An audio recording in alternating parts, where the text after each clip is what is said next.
The erstwhile Mulayam Singh Yadav led UP government's act of stopping worship of Hindu deities by a family of priests in the southern cellar of Varanasi's Gyanvapi Masjid in 93 without a written order was illegal. Allahabad High Court said Sunday while dismissing Anjuman Intijamiya Masjid's appeal challenging ex-district judge A.K. Vishweswa's January 31 ruling allowing allowing allowing puja to resume. Justice Rohit Ranjan Agarwal's order described the 3-decade-old restrictions on the Vyas family, several generations of whom had been performing rituals until 93 in a part of the basement known as Vyas Ji Ka Thikana, as a continuous wrong being perpetuated. The 54-page ruling coincides with Mosque Custodian AIM moving Supreme Court challenging another High Court order from December last year, dismissing its plea on the maintainability of the Hindu side's original 91 suit seeking to reclaim the site as the property of the deity Vishweswar and his devotees. AIM's fresh appeal adds another dimension to the already litigation-mired Gyanvapi row, including multiple pleas pending in Supreme Court against order of a Varanasi trial court on the 22 Shingar Gori suit. Ever since 2018, when PM Modi announced Gaganyaan, India's first manned space mission, the names of the prospective astronauts have been a matter of suspense and secrecy. Now, sources said the 4 astronauts select, all either wing commanders or group captains, are Prashant Nair, Angad Pratap, Ajit Krishnan and Chauhan, all 4 who have been training at the astronaut training facility in Bengaluru, will be at ISRO's Vikram Sarabhai Space Center in Tiruvananthapuram on Tuesday, where PM Modi will introduce them to the world. Report was the first to report in July 19 that the all astronauts select for Gaganyaan would be test pilots, given that it was India's first space flight mission. Due to their specializations, test pilots are usually called upon to study all that can go wrong in something that has not been tried before.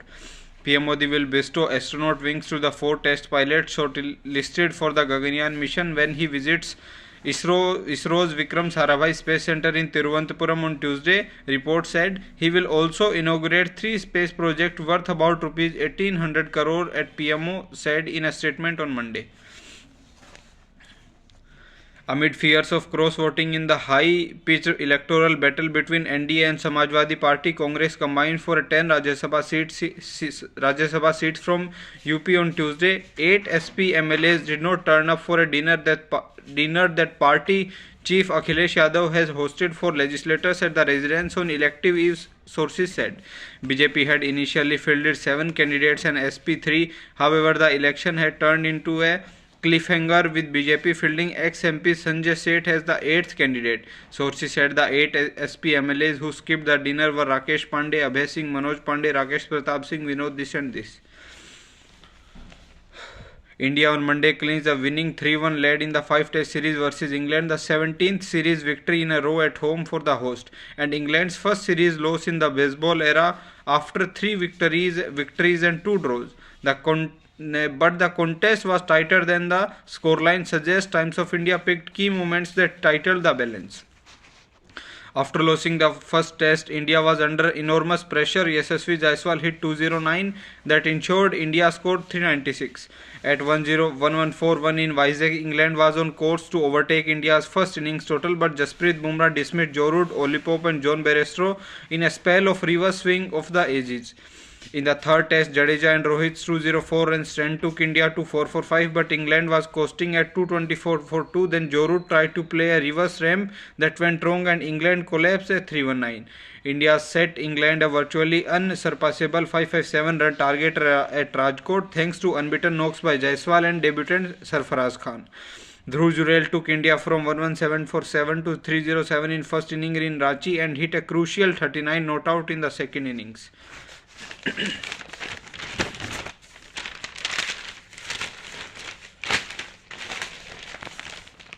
Chief Minister Kejriwal and AAP MLA saluted former Deputy CM Manish Sisodia inside the Delhi Assembly on Monday to mark 1 year since the latest arrest. Later, Kejriwal came down heavily on the central government's Ayushman Bharat scheme, calling it a big scam.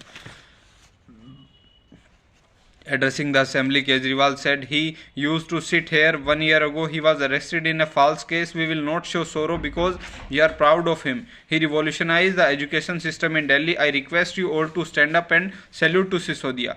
Sisodia was arrested by the Central Bureau of Investigation on February 26 last year for alleged corruption in the now scrapped Delhi excise policy. Having lauded his former deputy CM, then criticized the Ayushman Bharat scheme. Speaking on the motion of thanks on the Lieutenant Governor's address to the House, Kejriwal said, "These people keep boasting out the Pradhan Mantri Jan Ayog Yojana. Ayushman Bharat is nothing but a scam, the biggest scandal of BJP."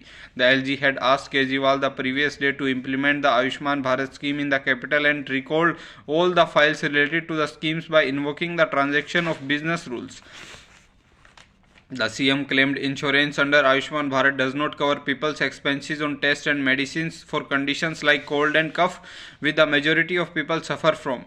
It only covers expenses if their condition is bad enough for them to be admitted to hospital. He added that the scheme had several drawbacks such as eligibility of an annual family income of less than 2.5 lakh, which translates to a monthly income of rupees 20,000, which is the minimum wage in Delhi. We have already made all of these services free of charge in government hospitals without income bars, so that do you think is better, your Ayushman Bharat scheme or the Kejriwal model, he asked.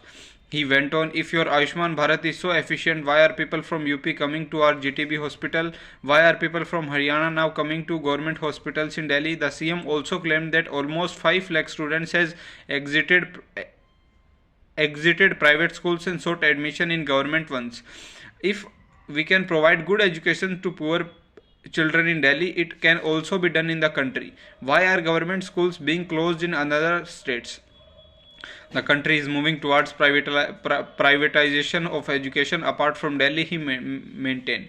Leader of opposition in Delhi Assembly Ramveer Singh Bidhuri later accused Kejriwal of bias against the people of UP and Haryana, repeatedly demeaning them by labeling them as a burden on Delhi's health services. In the past too, the CM has described people from neighbouring states as a burden on Delhi's health and education services, he said. After the assembly session, all AAP MLAs including Kejriwal prayed at Rajghat. We went to Gandhiji's Samadhi and offered flowers and prayed for more courage for Manish ji in this fight against this dictatorship and injustice, explained the CM. Delhi BJP chief said, today marks 1 year since Manish Sisodia went to jail for the liquor policy scandal, and Arvind Kejriwal is the first chief minister celebrating the anniversary of his deputy going to jail. He alleged that Kejriwal too was involved in corruption in formulating the liquor policy and had looted crores of rupees. If today he wants a ton by going to Bapu's Samadhi, then he should also go before the investigative agencies and confess his crimes, said Sisodia. Delhi Assembly Speaker Ram Nivas Goyal on Monday referred a statement made by leader of opposition Ramveer Singh Bidhuri regarding electric buses to Privileges Committee of the House. Speaking on the motion of thanks on Lieutenant Governor V.K. Saxena's address in the House, Bidhuri claimed that Prime Minister Modi had provided 1600 electric buses for free to Delhi. Transport Minister Kailash Gehlot immediately objected to this and urged the Speaker to refer Bidhuri's baseless statement to the Privileges Committee. This statement is completely false. It is very shameful that the leader of opposition is on record making baseless statements. This matter should be referred to the Privileges Committee, Gehlot urged the Speaker. According to Gehlot's request, the Speaker then directed the statement to be referred to the Privileges Committee. Bidhuri told Gehlot that Delhi Transport Corporation was running into losses of rupees 10,000 crore. Delhi is one of the most polluted capitals in the world. Delhi Pollution Control Committee has also said that the smoke tower is unable to control the pollution. Government needs to focus on these things, he said. After Gehlot objected, Bidhuri said Centre had provided rupees 650 crore for procurement of 1600 electric buses in the national capital. The Yamuna, he added, was getting more and more polluted, and 60% of the city's STPs had failed to meet quality norms. Bidhuri further said the CM has promised that the landfill sites would be removed in a year, but despite AAP governing MCD, this commitment was yet to be fulfilled. I want to request the AAP MLAs to show some respect to my age. I have a cabinet minister's rank and I hold a constitutional post. I am talking to the people of Delhi about the people of Delhi. Do not humiliate me so much, he said. After his statement was referred to the Privileges Committee, Biduri said he would resign from the post of leader of opposition and MLA if the speaker directed him to do so. The motion of thanks was passed through voice vote. After Chief Minister Kejriwal addressed the House, Biduri voted against it. The LG, in his address to the Assembly at the start of the budget session in February, had highlighted various achievements of AAP government.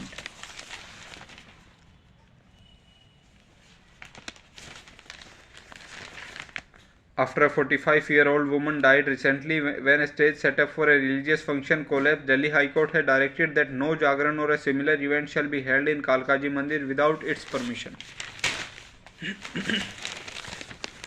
Delhi High Court on Monday called for a single agency to manage the city's storm water drains so that buck stops there in case of waterlogging. A bench of acting Chief Justice Manmohan and Justice Manmeet P.S. Arora flagged several gaps in tackling waterlogging in the city and asked Chief Secretary Naresh Kumar to deploy a single agency, adding that lack of coordination among multiple authorities made the issue challenging.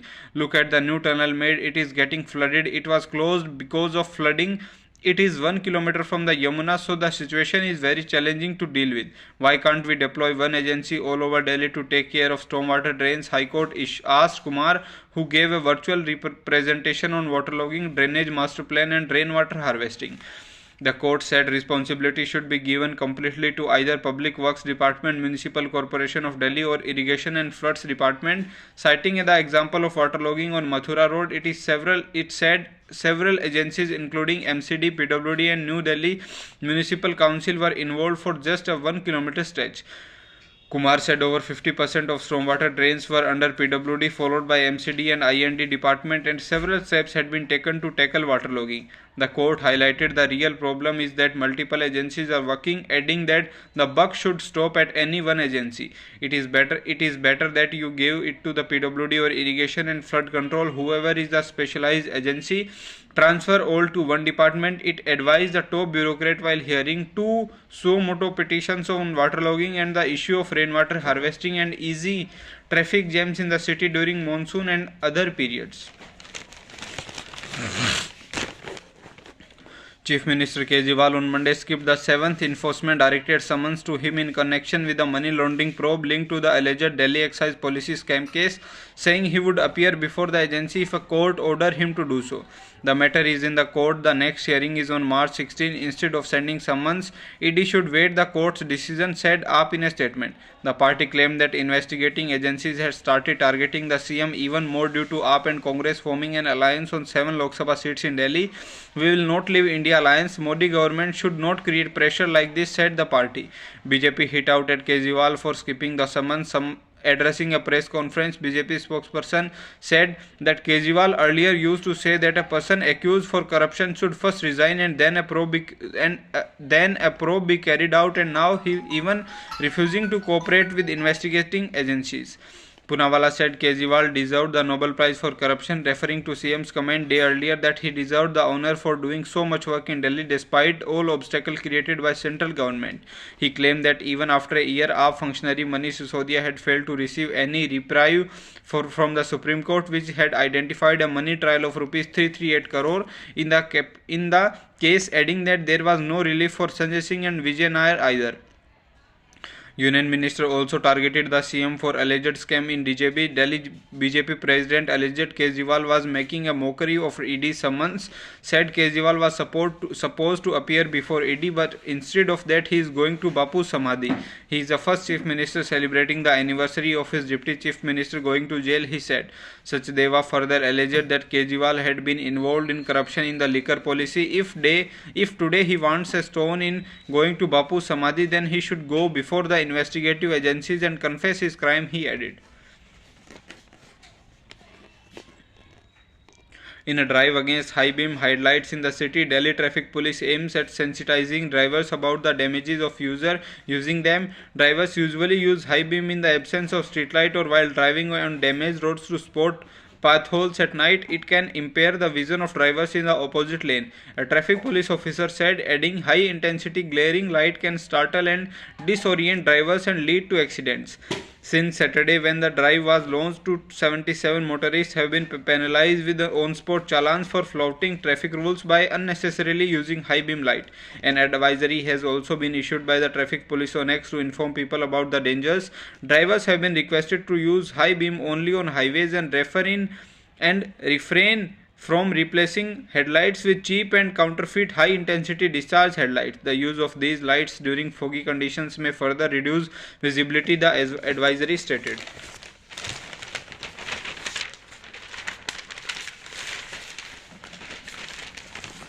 President Draupadi Murmu on Monday said the scope of medical science has widened in today's world and is not just limited to treatment. The gap between the physical, digital and biological reclaims is shrinking due to the fourth industrial revolution, she said while addressing the 107th annual convocation ceremony of Lady Hardinge Medical College. New experiments in synthetic biology and new techniques like CRISPR gene editing are providing helpful in finding solutions to problems that have persisted for centuries.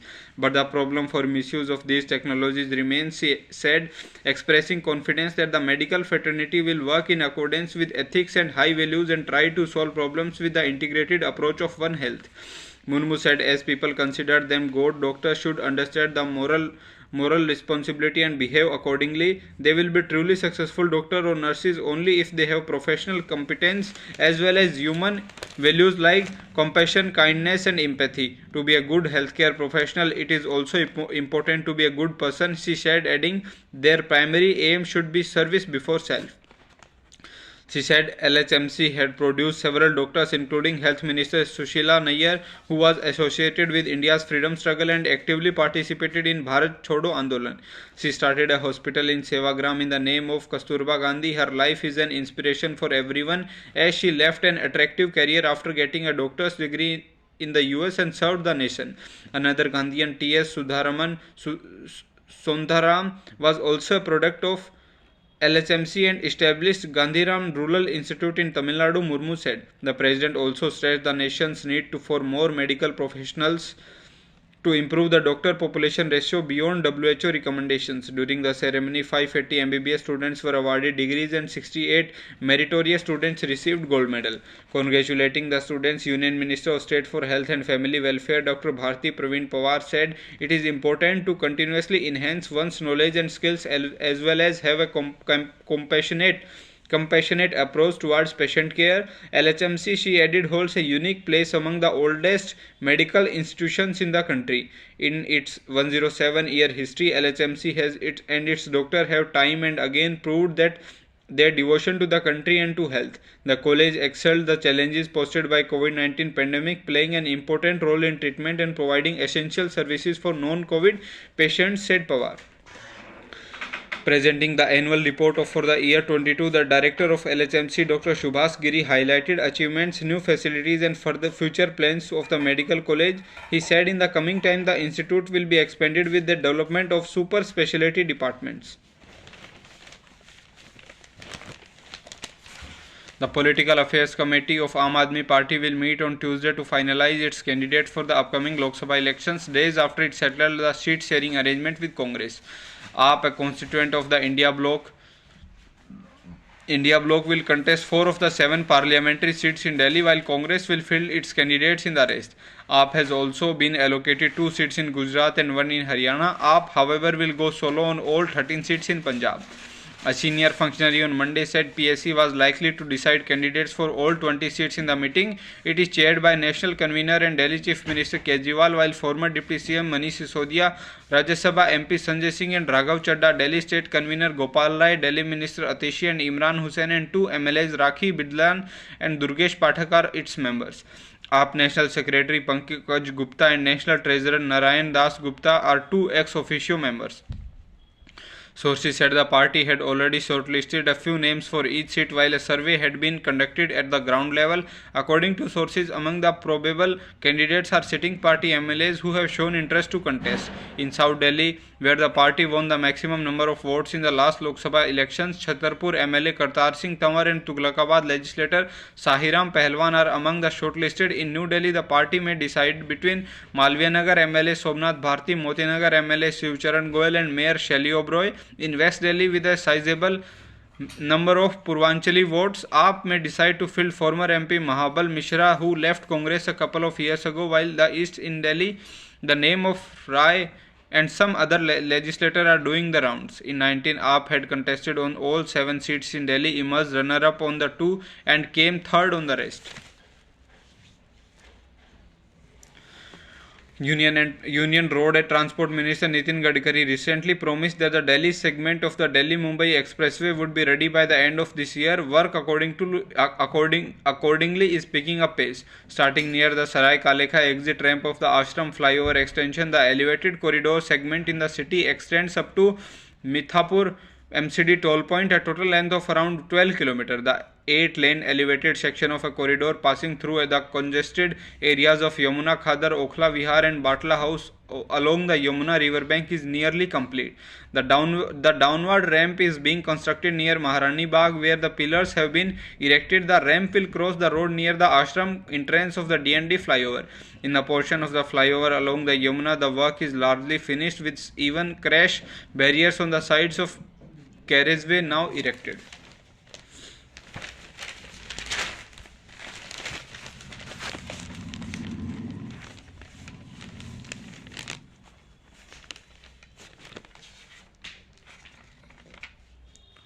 Tilak Bridge railway station is set to see an overhaul under Amrit Bharat station scheme. Under the redevelopment plan, the facade of the station building, waiting room and parking facilities would be upgraded. Moreover, there is also a provision for a separate building, porch, cafeteria and one station, one product stall at the station. On Monday, PM Modi had laid the foundation stone for redevelopment of 554 railway stations, including Tilak Bridge, and dedicated over 2,000 railway infrastructure projects worth rupees 41,000 crore to the nation.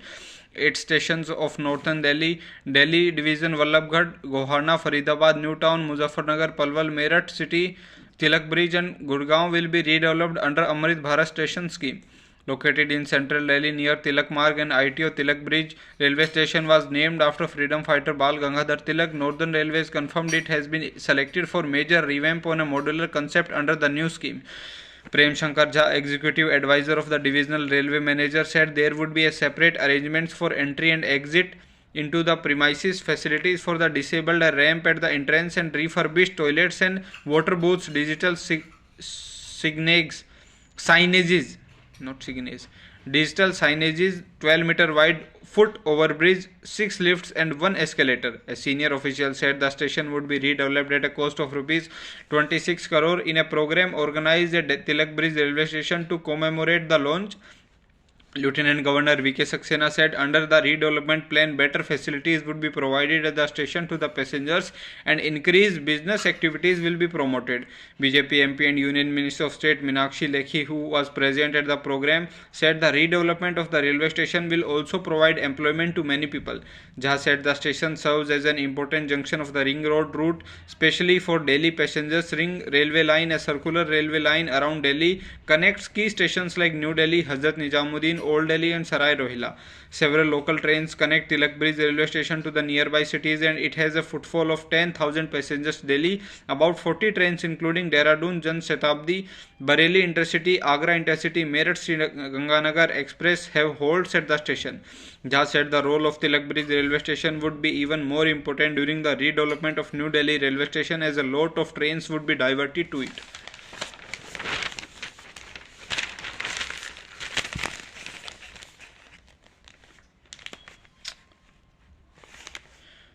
Commerce and Industry Minister Piyush Goyal's absence from the first 2 days of WTO ministerial meets has emerged a talking point of sorts among attendees here, with Director General Nozu this only whetting their interest by linking the BJP functionaries' itinerary to the possibility of him contesting Lok Sabha polls from Mumbai. Asked at the press conference about Goyal's absence from the crucial meeting, the WTO chief said India is going to election and the minister is politically engaged since he is running for a seat himself, so he has to spend time. There is no mystery, there was a slight mistiming and he will be here. She added that Goyal's role as the textile minister and Bharat tax event, largest textile exhibition in Delhi, has also delayed his arrival. UAE Trade Minister and Conference Chair Thani bin Ahmed Al Juaidi said Goel was likely to join the talks on Tuesday evening. Goel has been a prominent presence at WTO ministerial meets, having often locked horns with the development countries. The comments by may have ended up confirming what is being widely speculated, with Goel seen as a candidate from one of the seats in Mumbai, his hometown. While BJP is not yet revealing its cards, several ministers including Labour and Environment Minister Bhupendra Yadav and Education Minister Dharmendra Pradhan are also slated to contest.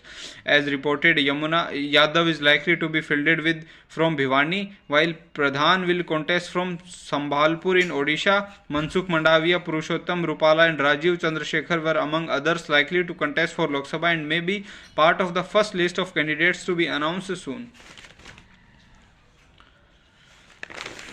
The buoyant mood in India camp after seat-sharing deals between Congress, AAP and Samajwadi Party hit a speed breaker on Monday, with Communist Party of India unilaterally announcing its decision to field senior party leader Annai Raja from Wayanad. Congress leader Rahul Gandhi, his parliamentary constituency, said, though the impossibility of a tie-up between Congress and left in Kerala has been a foregone conclusion, with both maintaining that any compromise would benefit BJP in the state. CPI's decision to field Annai Raja, Party General Secretary D. Raja's wife, pointed to a breakdown of communication between the two blocs alike.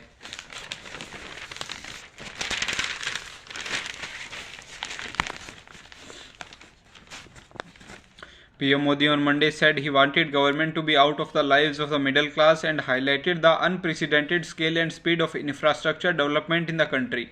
I want to take government out of the lives of people, especially I don't approve the government interference in the lives of the middle class.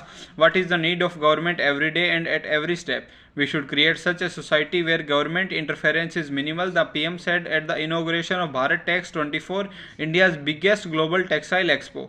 Speaking at another program to launch more than 2,000 railway infrastructure projects entailing investment of Rs 41,000 crore across 21 states, Modi said the push for expansion of infrastructure would continue through the third term that he is confident of getting. The third term of this government will begin in June. The scale and speed of development work has surprised people. The program saw the participation of 40 lakh people, 29 governors and 11 chief ministers.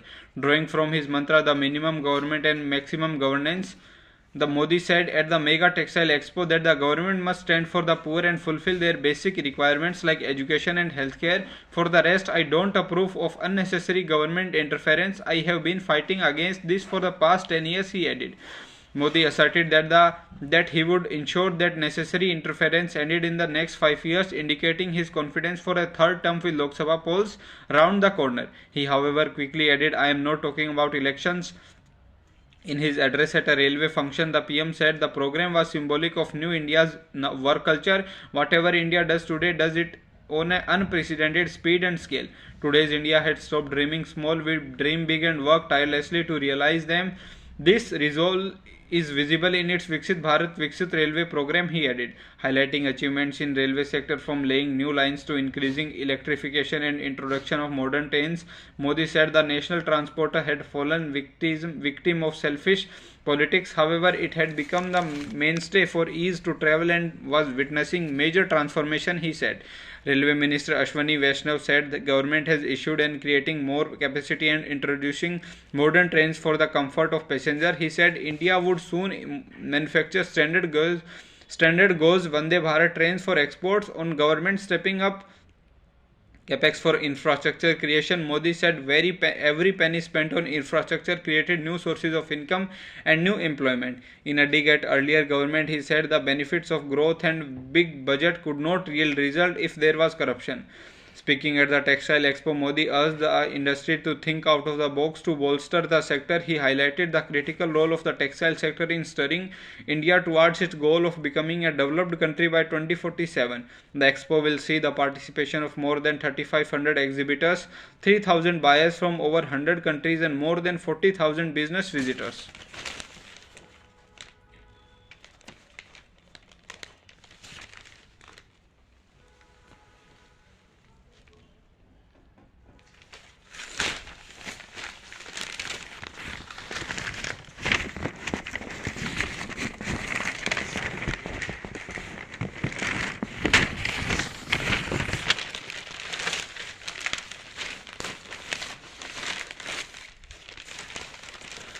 The Palestinian Prime Minister announced the resignation of his government on Monday, paving the way for a shakeup in the Palestinian Authority, which the US hopes will eventually take a role in the post-war Gaza.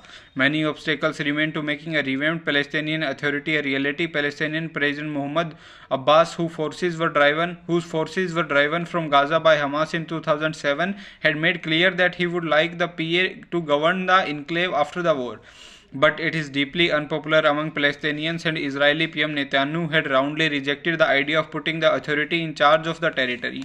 Abbas accepted the resignation late on Monday, the official Wafa news agency announced, but left PM Mohammad Satteh in place at the head of the caretaker government until a successor is named. The move appears to be the first step in the progress towards unsharing in reforms sought by the US, and as international negotiations ramp up to bring about a ceasefire, the authority created under interim Israeli-Palestinian peace deals in the early 1990s administers part of the West Bank but is beset by corruption. The next stage and its challenges require new governmental and political arrangements that take into account the new reality in the Gaza Strip, Sahatya said. Netanyahu, who vowed to destroy the military and governing capabilities of Hamas, which has ruled Gaza since 2007 and staged the October 7 attack on Israel that set off the current war, he has called for Israel to maintain open-ended security control in the territory after the conflict with Palestinian officials in charge of civilian affairs.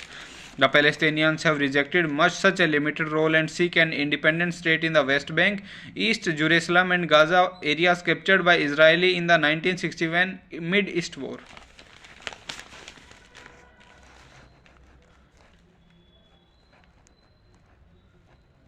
China President Xi Jinping's Belt and Road Initiative, under which Beijing doled about billions of dollars of investment, which for the first time come under the scammer of the country's anti-graft body amid allegations of corruption and the projects turning into debt traps for small and medium countries like Pakistan and Sri Lanka.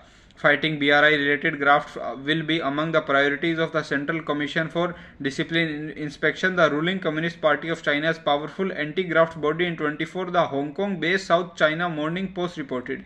The SCCDI report issued released Sunday stressed the need of eradicate the breeding grounds for corruption, deepen system reforms and strengthen the institutions for discipline, inspection and supervision. The report, which was released after it was submitted 2 months ago by CCDI chief Li Zi, said the organization would this year coordinate crackdowns both at home and overseas, according to the Post. The report said the Graftbuster would deepen a campaign targeting unhealthy practices and corruption in rural revitalization, the Seek Better Integrity in Belt the Road projects, the $1 trillion trade and infrastructure BRI and the rural revitalization strategy are both signature policies of Xi launched in 2013 to expand China's influence. It is still not clear how China proposes to launch anti-corruption investigations into the BRI projects abroad. Leaders in many countries face allegations of shipowning of millions of dollars allocated of unsustainable projects, leading their nations to use debt owed to China. Significantly, all cases of BRI disputes will be conducted by judicial organs set up in China.